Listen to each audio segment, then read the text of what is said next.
Welcome to this edition of Smackdown review for September 17th, 2019.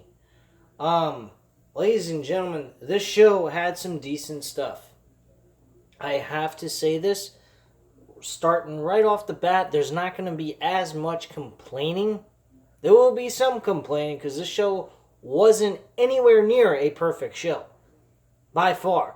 But it had two storylines that really worked out this show and kind of like paved the way for some really good stuff. The show overall was decent. It wasn't the most fantastic show to watch, but it had two good storylines that they utilized and helped produce this show to make it worth watching. The major issue that I had was the Baron Corbin King of the Ring coordination segment, which I'll get into once I get to that point in this review. But the match is not so great. There was nothing to speak of any matches. If you were to go back and watch this, I would not really recommend any matches except maybe the six-man tag team match that highlighted Kofi Kingston, The New Day, and Randy Orton versus Randy Orton and The Revival. That's the only match on this whole entire card tonight that was even worthy of watching, and not to mention was really not even necessary to have to kick off the show on top of it. Now, we did get another thing that really put a little bit of life into this fucking show, and that was Brock Lesnar making his return to Smackdown. Yes, ladies and gentlemen, Brock Lesnar was on Smackdown. Apparently, he is now going to make Smackdown a legitimate show, unlike what Raw was with him being on it. At least I hope that's what's going to happen. It also is bringing about a humongous championship match on the very first episode of Smackdown on the Fox network on October 4th, with Kofi Kingston defending the WWE Championship against Brock Lesnar. May I add also, when they showed the graphic of this for Fox Sports with SmackDown, they happen to have AC/DC as the theme song for SmackDown Live for Friday night on Fox. Holy shit, we actually got a real band playing good music for a theme song for SmackDown? Holy shit. There might be some hope at the end of the tunnel. That one little factor really blew me away, having AC/DC playing in the background as they were hyping up this match, saying that this match was going to happen on the first episode on Fox with SmackDown with the WWE Championship on the line. So that blew me the fuck away. Not to mention Brock Lesnar just showing up on SmackDown blew me away. I couldn't believe that either. So let's kick things off with the very first matchup. As I mentioned, Kofi Kingston, Xavier Woods, and Big E versus Randy Orton and The Revival. This matchup really had nothing to show for it. It was like watching Cedric Alexander and the War Raiders, or Viking Raiders, whatever the fuck you want to call them these days, going up against the OC. That's really what this match really was. There was nothing to it. It was pretty much identical almost, outside of the aftermath brawling that occurred during the Monday Night Raw six-man tag team match to this. The aftermath was really Brock Lesnar challenging Kofi Kingston for the WWE Championship and hitting an F5 on Kofi Kingston to close out that segment. That's pretty much the whole situation was. The match itself, it had some kind of excitement to it somewhat, but honestly, was it necessary? Absolutely not. It really did not do anything for me. I'm sure it didn't do anything for you guys. It was just a complete and utter bore. When it comes down to storyline-driven progression. After the match, though, as I just mentioned, Brock Lesnar shows up, and that's when we get the WWE Championship opportunity laid down. And this matchup, I'm telling you guys, needs to be put in a pay-per-view type feel matchup. We need to see 3 weeks of good, solid build. We already got week 1 We have, I think, 2 more weeks available, and then we need to push this shit for 2 more weeks. If you can get Brock Lesnar to show up on SmackDown for 2 weeks in a row just to give us some kind of, pay-per-view feel towards this matchup and give us a video package going into this matchup would be so thrilling to see. I would be extremely ecstatic over that. I hope that's what they give us going into this. Will this be 3 hours? Is it worthy enough to be 3 hours? I think so. But then again, with all the wrestling that us fans are going to be enduring that week, including AEW being part of the mix for the week of wrestling permanently for that week, I honestly don't think it would be a good idea for WWE to do 3 hours. But because of the WWE Championship being on the line, they might push their luck and go that route. I'm not sure. It totally depends on what they do. I definitely am going to check out and see if this is going to be 3 hours or not. Hopefully it's just going to be 2 hours to make it easier on us, the viewer, to watch this shit. Hopefully with it being on Fox, we get some kind of change here. We get some kind of entertainment value out of it. Storyline driven, giving us reason to want to watch this shit. So, bottom line, this matchup, though, went way too long. The 6-man tag team matchup. I do believe it went almost 20 minutes. It should have only went like 10, maybe 15 max. And, of course, it did not. So, yeah. Kofi Kingston hits Trouble in Paradise and Scott Dawson. That's how the match ends. I already mentioned about Brock Lesnar, so I'm not going to go into that. They go in a recap about Kevin Owens, blah, blah, blah. We get it back from commercial. Bayley and Sasha Banks are interviewed backstage about the situation, about Becky Lynch challenging her in a matchup in Hell in a Cell, in the Hell in a Cell match. And she says, no problem. I've been in a Hell in a Cell match. Have you? So, I mean, that's pretty much the gist of that whole situation. So, quite frankly, it wasn't all that big of a deal. It was just, yeah, I accept your challenge. That's it. You've never been in a Hell in a Cell. I have. So, she does have an advantage over her, which could play a very strong role in the fact that Sasha Banks could walk away the new Raw Women's Champion. I think that would be the better suit for this whole situation. I think that would be a great thing for them to do. Are we going to get that? Probably not. We'll see Becky Lynch retain her championship, and Sasha Banks will go in the back of the line, sucking the humongo dick of her husband and having a wonderful life and going back on vacation.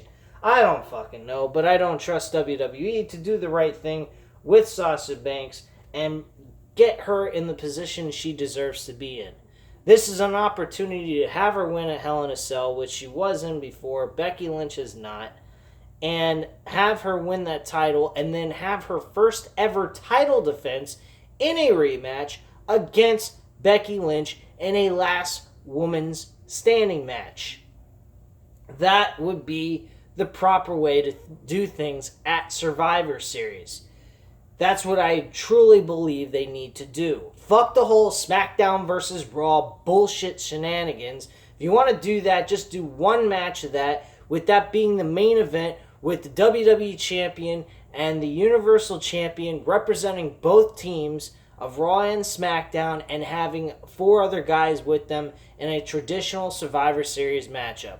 There you go. You don't need to have the entire show based on fucking Raw versus SmackDown superiority bragging rights bullshit.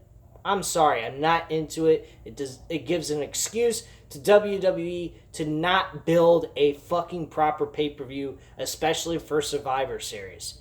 I'm totally against that. All it needs is one fucking matchup for these two brands to go at it head to head and do what they gotta do to get their point across. They don't need to do an entire 3-hour show doing SmackDown versus Raw bullshit matches that mean absolutely nothing. I'm sorry. So we go ahead and we have Eric Rowan being interviewed by Michael Cole. This interview was one of the best interviews I have seen since Brock Lesnar doing backstage interviews with another person hyping up a match. This felt realistic. It didn't feel forced. It was delivered properly. There was no sudden hesitations. It was very, very well done by Eric Rowan. By far one of the best things he's ever done on WWE programming, period. Always being a backstage goon, he touches on that. He's always being disrespected. He has no opportunities to speak his mind and express himself in front of the camera, which is totally true. Everything about what he mentions in this whole entire interview is exactly right on the money.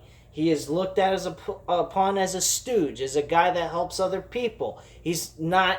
He's positioned as a follower, but he's really a leader, and everything else in between. And that is the proper thing that they are doing right with Eric Rowan. He is looking like a beast. I mean, maybe not a beast, but he's definitely looking really thought out. He's actually being portrayed as to be taken seriously instead of a joke. And I really appreciate that WWE put some effort into help building this guy into something more than just a sideshow clown, as a goon, as a person that helps other guys win matches. That's what he was for Daniel Bryan. No matter what they had Daniel Bryan say at the end of the show, which I will get into when I get to the end of this review. So let me just kind of reiterate what was mentioned in this. So he goes on, he's asked a question, so he says, he's surprised Cole knows his name before telling him to go ask Luke Harper if he's got a question for Luke Harper. This is about him right now. He says, the attacks on Roman Reigns were merely meant to scare him, and he no longer allows people to raise their voice to him. He did what he did to Roman to challenge his perceived dominance and show him that it's all just an illusion, which is a very great way of getting getting the anti-Roman Reigns people behind Eric Rowan in this sense, because there's still people that are against Roman Reigns and what he portrays on WWE television. No matter how much he's dealt with adversity with his health, they don't like him. And some of them even think that the health situation was merely just a WWE storyline to take him off WWE programming, bring him back for people to feel bad for him, so people will get behind him even more than what he was getting before. Is that true? I don't know. I would hope not, but there's always a possibility. I don't think Vince McMahon has no line he wouldn't cross. I think he would cross any line possible to get what he wants and get the fans behind who he wants to have cheered for. So that's just me. I hope Roman Reigns would not do something that despicable. I mean, granted, Dean Ambrose was placed in that position. He refused to be in that kind of predicament and saying and doing the kind of things that Vince McMahon and those storyline writers, some of them that wanted him to say about Roman Reigns on the side. So that's just my overall opinion on that. So he goes on, he says that he's been disrespected for too long, which is very true. Bray Wyatt, the WWE itself have disrespected him in general. Daniel Bryan, in the situation that he's been in with Daniel Bryan, when Daniel Bryan first became heel and won the WWE Championship, and he was brought in as his hitman, his heavy, that is pretty much when he started being portrayed as this goon who just stands behind Daniel Bryan and is looked down upon, even though he's a very tall dude. So that's just pretty much a good explanation to why he turned on Daniel Bryan and did what he did. So people like Cole, Roman Reigns, and Daniel Bryan all thinks he's just a goon meant to do somebody's bidding and so on and so forth, which I already touch up on. So I kind of pretty much nailed everything that was written down on CageSideSeats.com. for me to be able to provide you guys this step-by-step review on everything that happened. So pretty much all that aside was pretty much the whole thing about this matchup. From there, it was, like I said, it was delivered very well. There was no mishaps, no hesitations, just straight to the point, giving us a full-fledged, heartfelt speech about how he feels and how he's been treated in WWE overall. I think that was fantastic, and it was simple and straight to the point. So kudos to WWE on this delivery that they made Eric Rowan do. And great job by them. I think it was fantastic. And if this was Vince McMahon making him do this, by all means, Vince McMahon, you did a great job on this one. I mean, everything else you've done lately has been absolute shit. But this, I'll give you credit if that was you. So, there you go. So back from commercial, we had Sami Zayn cut a promo asking for more respect for himself and for his client, Shinsuke Nakamura. He's a fucking advocate now, like Paul Heyman, huh? Shinsuke Nakamura apparently was supposed to have a match with Mustafa Ali, and it was a squash match that never even began. The match never started at all. There was never a bell rang, no pinfall, no nothing, just a Kinshasa to disrespect Mustafa Ali, and that was it. And then we went off the air and went to commercial. And that's pretty much it. We had Kevin Owens come through the crowd, and he takes a seat. We have Shane McMahon come out, which is the next thing on the show. Shane McMahon has a segment where he discusses about some envelope that was given to him by some kind of lawyer. And he says he was served. Okay. Served what? So we go ahead and we get information on what this whole entire letter was about. Of course, it was about a lawsuit. Basically, wrongful termination, which was him being shoved and mistreated as a special guest referee, and in return, he was fined $1,000 for putting his hand on a special guest referee, which kind of contradicted everything, and then he was fired just because Shane McMahon could not win a match. So in that contract, it basically explains that he would be sued $25 million if Kevin Owens was to win this lawsuit. In return, he would also take him out to the middle of the ring on SmackDown Live and say he was fired. Everything was going great with that storyline until that one statement that they said for Kevin Owens to say was that he would come out and tell Shane McMahon that he's fired. I don't know. What does that mean? He gets ownership of Shane McMahon's portion of the WWE or something? That made no sense whatsoever. That was about the only thing I'll bash on for this segment. Everything else made a lot of sense. It was wrongful termination because of contradictions and a bunch of bullshit because Shane McMahon couldn't win a match while he was a special guest referee. He did everything he was asked for, and yet he was still fired. That definitely, to me, based on this situation, you could say that it's wrongful termination and be able to use that in a storyline-driven type situation to provide sense to it, which would then entail to have Shane McMahon drop and settle the charges and allow Kevin Owens to still work in the WWE on the SmackDown roster. So that would make sense to drop this whole fired termination deal, or they may schedule a matchup for Hell in a Cell, which is more than likely what's going to happen, to either have Shane McMahon leave the WWE and never be seen on WWE again, or Kevin Owens loses and he can never come back to the WWE. Now, that would be a very great idea.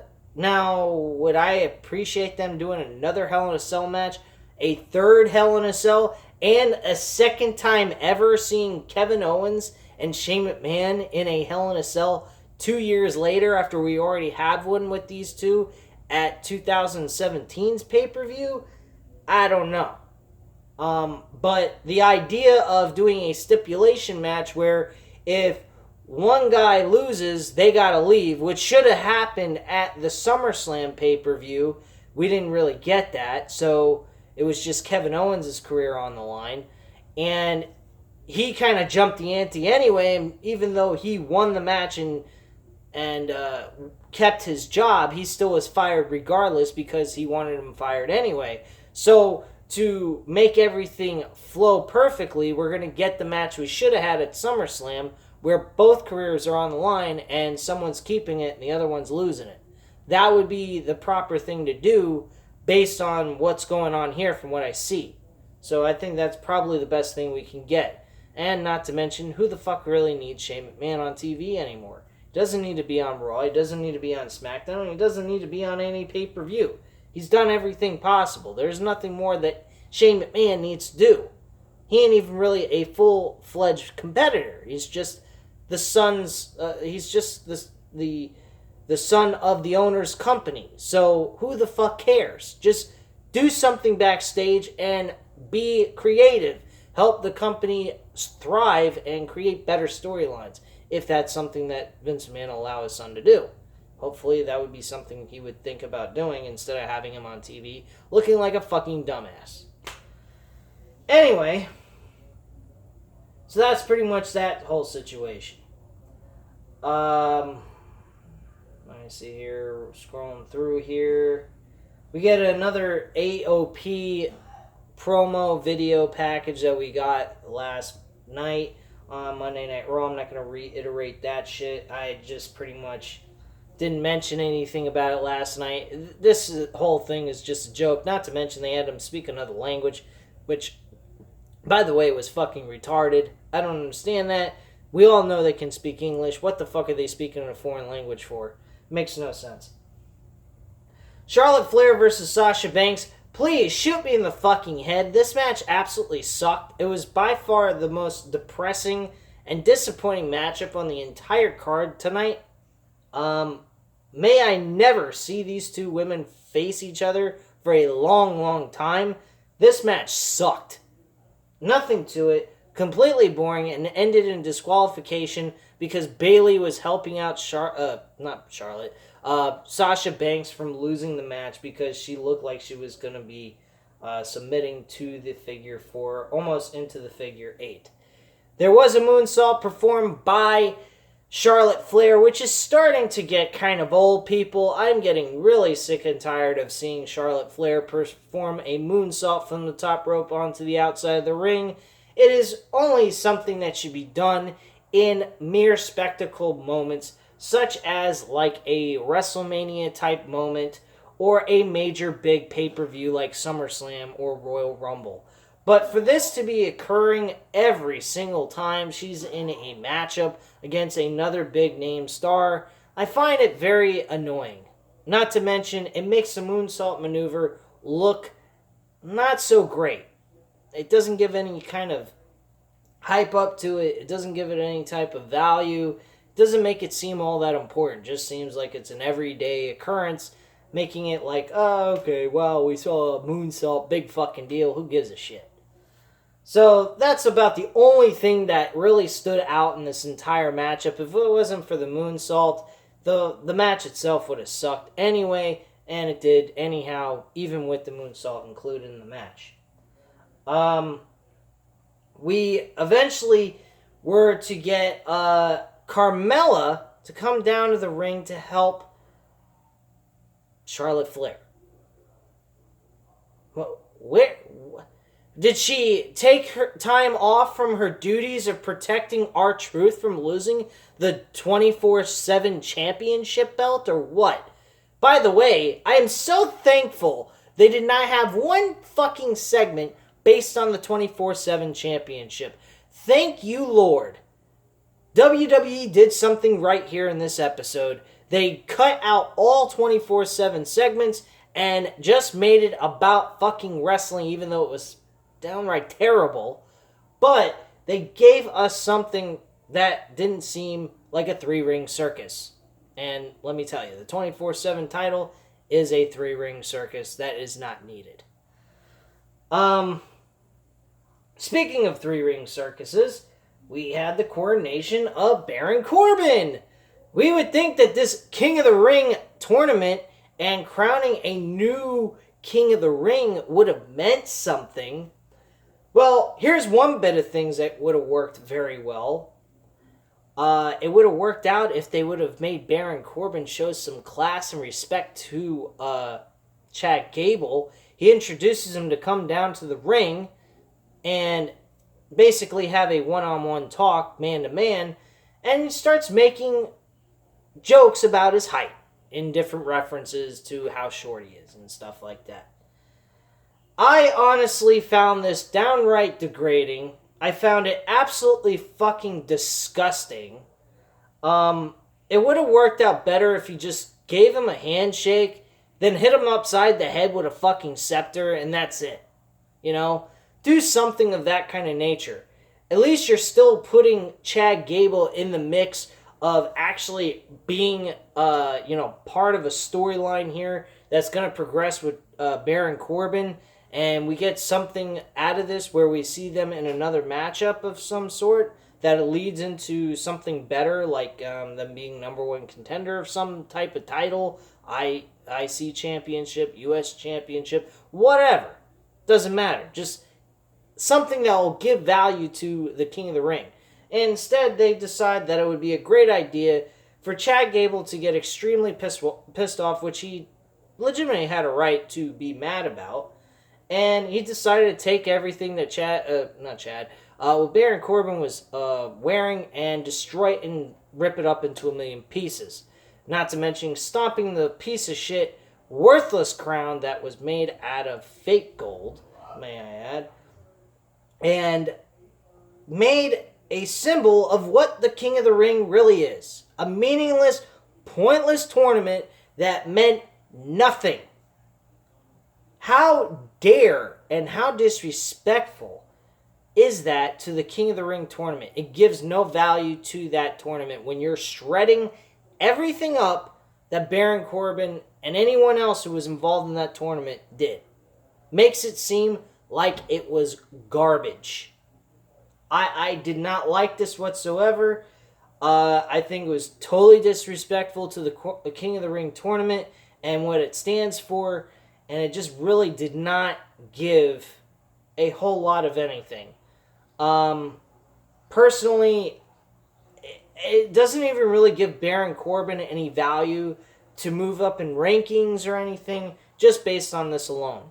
Chad Gable sure as hell ain't going nowhere. I mean, granted, he did get a moment where he could get back at Baron Corbin for his loss in the match, but granted, he didn't really lose. He didn't lose by getting screwed over. He just lost cleanly.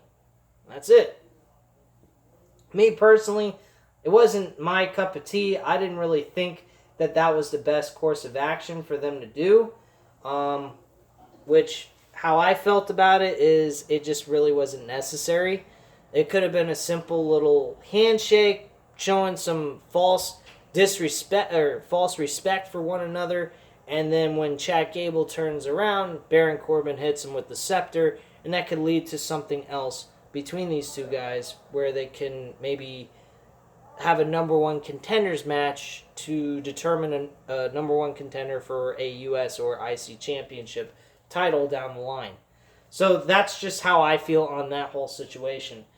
We had heavy machinery with Otis Dovick and Tucker Knight facing the B team with Bo Dallas and Curtis Axel, which I don't understand what the fuck they were doing on TV. The B team has not been used in God knows how long, and I've been watching the month-old episodes until I decided to start watching them live again.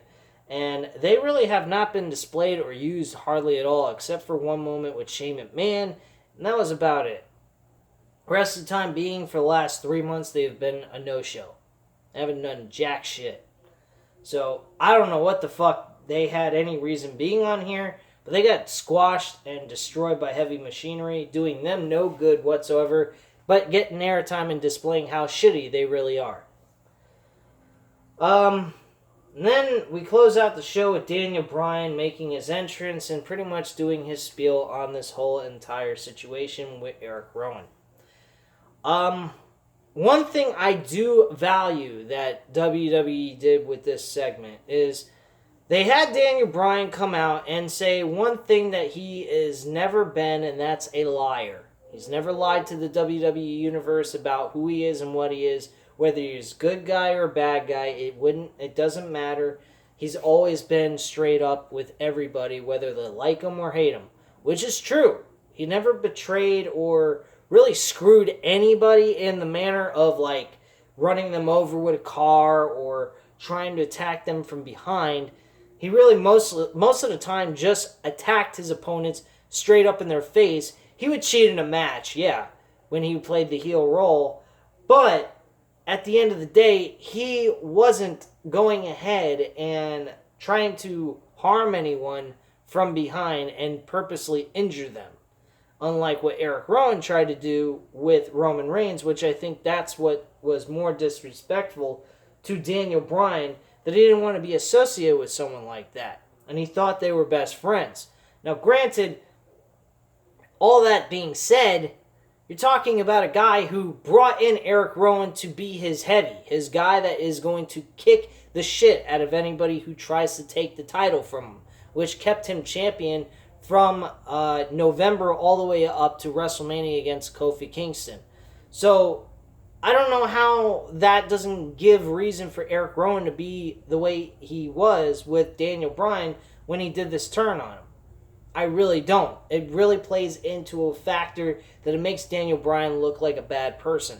Because before they became a tag team, he was really just Daniel Bryan's safety net to keep the title on him. That's it. So he had a legitimate right to feel the way he did. So you don't feel bad for Daniel Bryan so much. You feel more bad for Eric Rowan, even though he's doing all these terrible things to other people like Roman Reigns. Now, when you use Roman Reigns as the way to get him to turn on Daniel Bryan, then you don't feel any sympathy towards him because he's doing outrageous things to another human being that has nothing to do with his beef with Daniel Bryan. So, I mean, quite frankly, made no sense on that part outside of he's a badass and he's not a very nice person anyway to begin with. So that's the whole situation on that. Eric Rowan comes down though. He goes ahead and he mentions about the whole factor that he said, I'm not going to get disrespected. I'm not going to be mistreated the way you've mistreated me with the time that I've been with you, and so on and so forth. Daniel Bryan says, okay, if you've been disrespected so much by me, then do something about it. Don't stand there and talk about it. Just do something. And then out of nowhere, Luke Harper comes out of nowhere, hits him from behind, and then the attack and the beatdown begins. Roman Reigns comes to Daniel Bryan's rescue somewhat and evens the odds, or at least tries to. And Eric Rowan and fucking Luke Harper kick the shit out of him too. So Roman Reigns and Daniel Bryan at the end of the show get their asses whooped. Daniel Bryan gets power slammed through a fucking table by both Luke Harper and Eric Rowan, and the show goes off the air. And that's pretty much the overall show in itself. There's Smackdown Live for you in a nutshell. This show was pretty okay. I didn't have too much beef with it, but there was a lot of problems with the King of the Ring segment I didn't like. I did not like most of the matches on the show. It had nothing of wrestling for me that I valued at all, except for maybe the 6-man tag team match. The Brock Lesnar surprise segment was fantastic. But again, they still need someone that will be valuable against Brock Lesnar later on. And I think I know who that should be. And that should be Finn Balor. Finn Balor should win the Royal Rumble pay-per-view match. And then go on to WrestleMania face Brock Lesnar in a one-on-one matchup as the Demon. And that is how Brock Lesnar's reign as champion on SmackDown should end. And that should be the main event. Fuck the Universal Championship. To hell with that fucking belt. That belt is a piece of crap unless it's put on the Fiend of Bray Wyatt being the ultimate heel of Monday Night Raw.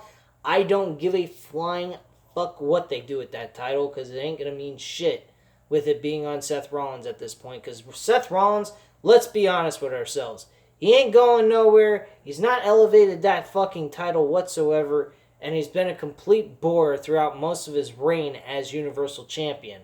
So, I don't really know what to say on that. But anyway, guys, hit the like button if you liked the video. Leave a comment down below, and I'll get back to you on that. And hit the subscribe button if you're not already subscribed to the channel. And I thank you very much for watching, and have a great night, guys.